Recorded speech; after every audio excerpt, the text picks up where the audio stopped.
Some of the best movie bad guys were actually characters who started out good and then became evil, whether it be from personal tragedy or coercion, or maybe they always had the potential to be bad from the beginning. Here are some movie heroes that epically turned into villains. In the 2010 film Megamind, the titular supervillain grows bored after finally defeating his arch-enemy, a Superman pastiche called Metro Man. To get a taste of their legendary battles once again, Megamind secretly doses hapless cameraman Hal Stewart with a concoction that grants him superpowers. Thus, Hal becomes the new superhero Titan, which she misspells. At first, Hal behaves the way any superhero should, righting wrongs and fighting Megamind to protect the city. But soon, Hal's personal desires start overtaking his duty towards his city, particularly his desire to make news reporter Roxanne Ritchie love him. In the end, Megamind realizes he has unwittingly created a new supervillain in Titan and is forced to take on a more heroic role to undo the damage wrought by a crazed Hal. At the time of the events of the Lord of the Rings trilogy, Saruman the White had already completed his descent into the dark side and became a major villain. But later movies in the Hobbit series that were set in the past showed just how noble and heroic Saruman had once been. For centuries, Saruman leads the charge in the battle against Sauron. But even though he defeats Sauron at one point, over time the lure of power proves too much.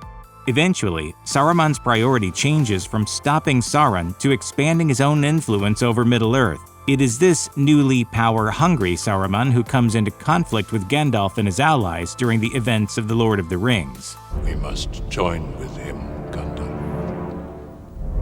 We must join with Sauron.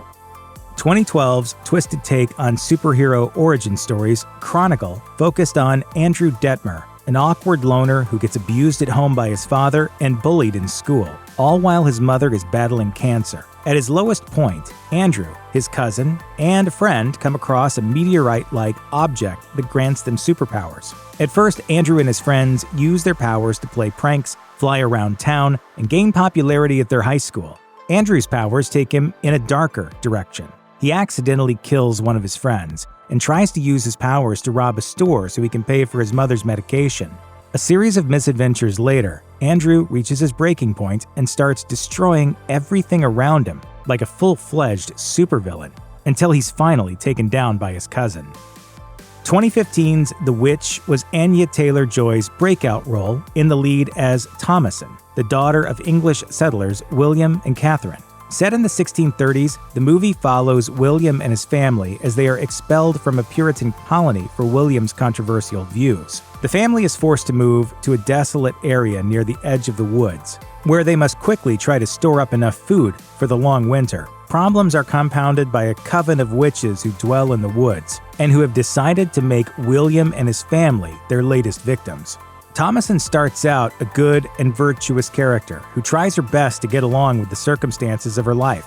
But gradually, the bitterness of the family members towards each other, the paranoia surrounding their religious dogma, and the machinations of the witches all serve to overwhelm Thomasin's conscience. In the end, she has no choice but to join the very same coven of witches that destroyed her family just so she can survive. A large part of the praise for The Dark Knight comes in for the realism of the movie, which is what made Harvey Dent's descent into becoming Two-Face all the more heartbreaking. In the beginning, Harvey is the man that even Batman wishes he could be. Known as the White Knight of Gotham, Harvey is the hotshot new district attorney who promises to be uncompromising and tough on crime. But Harvey's good intentions can't withstand the onslaught of the diabolical Joker, who's determined to prove that deep down, everyone else is just as twisted and evil as he is. Thanks to a series of tragedies engineered by the Joker, Harvey loses the love of his life, as well as his faith in the judicial system. It's this bitter realization that the system will always be rigged against decent people that triggers Harvey's transformation into the villainous Two-Face. Harvey's journey gave rise to one of the most popular quotes in modern cinema. You either die a hero, or you live long enough to see yourself become the villain. John Connor from the Terminator series is right up there with Neo and Luke Skywalker as the archetypal Chosen One character. As the leader of the resistance against the evil AI Skynet, John was destined to save humanity in the future war between man and machines. But then 2015's Terminator Genisys decided to take the whole thing in a new direction.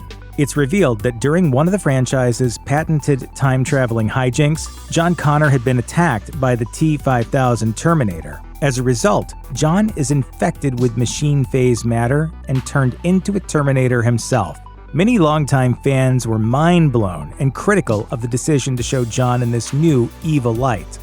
But the whole arc was still better received than what the makers decided to do to John Connor in Terminator Dark Fate. Scooby-Doo's nephew, Scrappy-Doo, was a popular character among fans of the original cartoon, which is why it made sense to include him in the 2002 live-action Scooby-Doo film. Unfortunately, fans got more than they were looking for with the live-action Scrappy. He believes he has been solely responsible for the success of the Mystery Inc. gang and announces himself as their new leader. This prompts the gang to unceremoniously dump Scrappy. All of this leads to the final act of the movie, in which Scrappy is revealed to be the mastermind behind the story's main crimes. To cap it all off, Scrappy uses supernatural means to transform into a hulking demonic entity that tries to destroy Mystery Inc. In the end, Scooby and the gang were able to stop his power-hungry nephew, but the relationship between Scooby and Scrappy is unlikely to ever be repaired.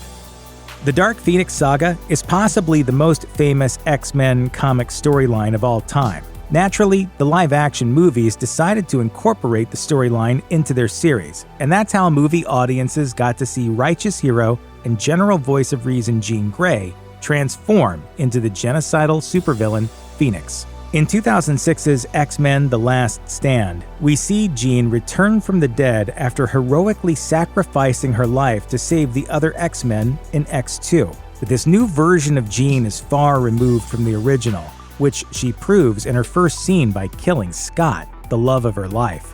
Matters get even worse when Magneto manages to sway Jean over to his side of the mutants versus humans debate. The movie ends with Jean looking to kill basically everyone around her, until a sobbing Wolverine is forced to stab her to death. Years later, the franchise made another attempt to adapt the Phoenix storyline for the big screen in 2019's X-Men: Dark Phoenix. 2019's Joker proved that even one of the worst comic book villains ever can win the sympathy of the audience with a compelling enough backstory. Joker focuses on struggling clown actor Arthur Fleck and his attempts to make it as a stand-up comic. Arthur is far removed from the iconic clown prince of crime at first. He is a simple man who likes to make people laugh, wants to help his ailing mother get better, and dreams of performing stand-up in front of cheering crowds, instead of the indifferent audiences he faces every day as an unknown comic. Over time, we see Arthur's attitude change as life continuously beats down on him. He gets assaulted, made fun of for his medical condition, and fired from his day job. Even worse, his stand-up routine is used to make a mockery of Arthur's comic talent by his favorite big-time talk show host. When Arthur finally snaps and becomes the maniacal Joker, there is little surprise, just a sense of inevitability. Max Eisenhardt's tragic story begins during World War II, when his entire family is massacred in concentration camps.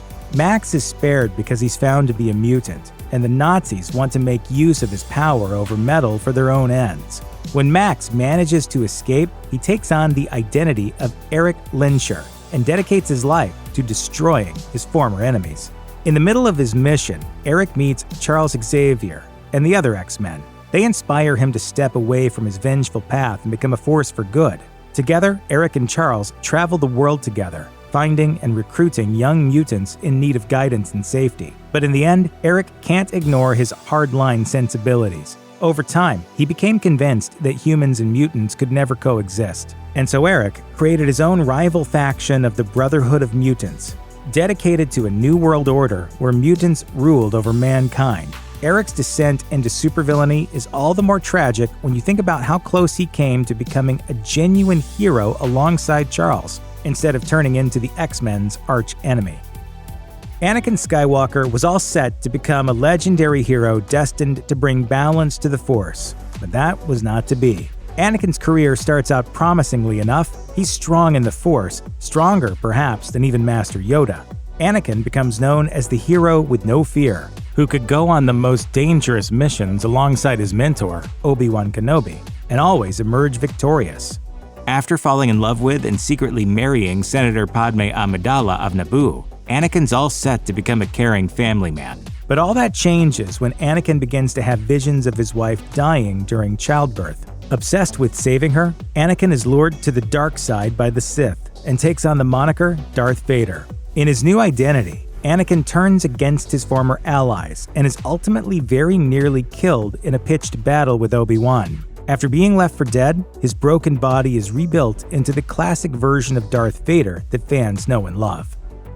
One of the most tragic figures in the entire Marvel Cinematic Universe is Bucky Barnes, later to be known as the dreaded Master Assassin, the Winter Soldier. Bucky's MCU journey starts well. He volunteers to fight in World War II alongside his childhood friend Steve Rogers. Unlike Steve, Bucky is accepted on the first try. Later, after Steve is given the super soldier serum and embarks on a dangerous mission, Bucky is right by his side until he's seemingly taken out by Hydra forces. But that's only the start of Bucky's nightmare. He pops up decades later in present times as the Winter Soldier, a brainwashed assassin who has received the same serum as Steve Rogers. With the help of Steve, Bucky is finally able to break his conditioning, but the many murders he has committed as an assassin continue to haunt him, along with the question of whether he'll ever be able to completely absolve himself of the guilt.